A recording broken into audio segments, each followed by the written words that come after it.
Bonjour à tous, c'est Gigi, on se retrouve pour une nouvelle review de Yu-Gi-Oh! Sevens. Je tiens tout d'abord à vous rappeler que j'étais en vacances la semaine passée et qu'il n'y a donc pas eu de review autant sur Pokémon que sur Yu-Gi-Oh!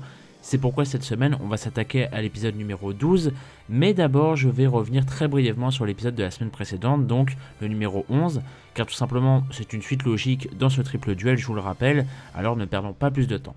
Alors pour commencer, l'épisode 11 était vraiment très cool, j'insiste là-dessus. Déjà, le duel entre Romin et Gakuto était plutôt plaisant, pas dingue certes, mais il y a des petites strates et tout, perso ça m'a bien plu. Ensuite, j'ai adoré le passage où Romin révèle être une espionne depuis le début, et Yuga, lui, il s'en doutait depuis tout ce temps. Mais jusqu'à quel point il va nous surprendre en fait?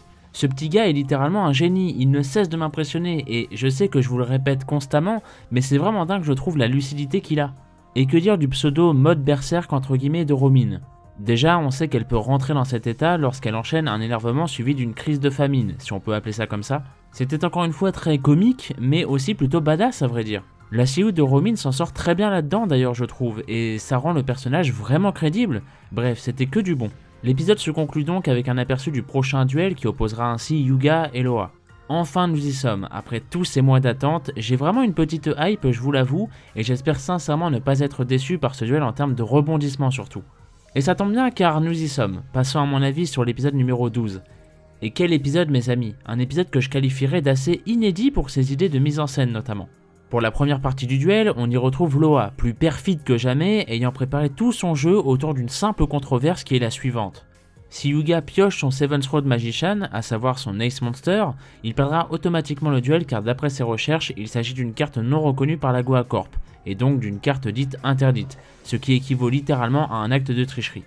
Alors je ne vais pas vous mentir, pendant une bonne partie de l'épisode j'ai trouvé cette idée assez ridicule pour mettre en avant Loa. Mais de l'autre côté j'ai été très intéressé par l'ampleur que cette controverse prenait au fur et à mesure de l'avancement de l'épisode. Premièrement, l'échange entre Loa et Yuga pour savoir comment il a obtenu une telle carte, avec ce flashback ayant des airs de One Piece d'ailleurs, avec la célèbre scène de l'exécution de Roger.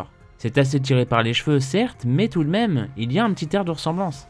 D'ailleurs, au cas où vous n'auriez pas remarqué, Loa lui aussi est également présent dans ce flashback. De plus, toute cette mise en scène exécutée par Loa en personne, afin de faire passer Yuga pour un tricheur, un vulgaire moins que rien, qui d'ailleurs ne bronche absolument pas face aux accusations de Loa ici encore, au contraire, il lui répond cash.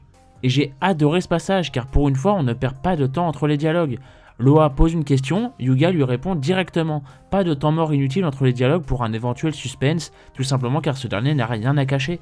Encore une fois un exemple de mise en scène bien maîtrisée, rendant le héros sûr de lui et par conséquent tout simplement crédible.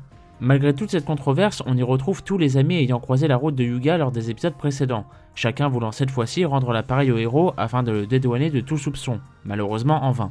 Mais malgré cet échec, on peut y voir ici un beau message.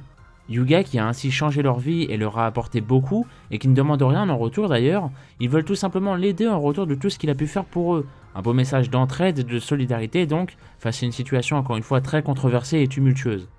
Pour finir, Loa et sa stratégie très minutieuse, voulant tout d'abord faire passer le héros pour un tricheur, puis le forçant à piocher jusqu'à ce qu'il tire cette fameuse carte jugée interdite, afin de le disqualifier obligatoirement.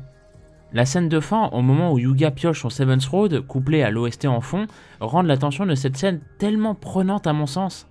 Qu'on se le dise, tout cela mis bout à bout réussit à créer une situation absolument inédite dans l'histoire de Yu-Gi-Oh!, du moins à mon sens, et c'est très satisfaisant. Qui était ce mystérieux individu sous ce déguisement qui a donné cette carte à Yuga?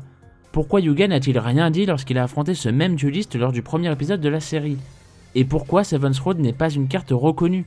Tout cela nous laisse avec énormément de mystères, de questions pour l'instant sans réponse, et qui trouveront certainement les leurs d'ici les prochains épisodes, augmentant cette curiosité, cette hype qui m'anime personnellement.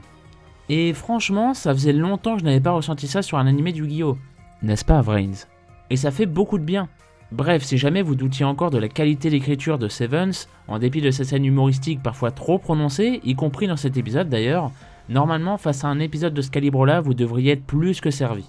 Et voilà, cette review est à présent terminée, merci à vous de m'avoir écouté, j'espère qu'elle vous aura plu. N'hésitez pas à me dire votre avis en commentaire concernant ces deux épisodes comme d'habitude.